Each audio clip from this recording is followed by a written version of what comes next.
Morning బ్రేక్ఫాస్ట్కి beans పళ్ళెము chapati సూపర్గా ఉంటుంది. చూడండి కడిగి ఫస్ట్ కుక్కర్లో వేసుకోండి. వేసుకున్న తర్వాత ఒక 3 విజిల్ పెట్టండి.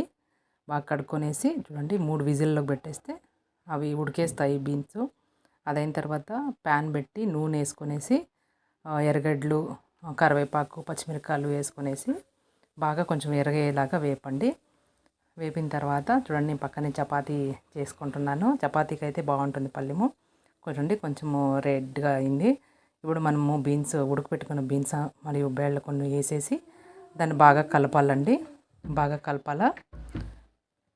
బాగా కలిపిన తర్వాత నెక్స్ట్ మనము కారం పొడి వేసుకోవాలా. అంటే శనగిత్తనాల పొడి అనమాట. శనగిత్తనాలు కారం పొడి రెండు మిక్సీకి పెట్టుకొనేసి దాన్ని దీంట్లో కలుపుకోవాలన్నమాట.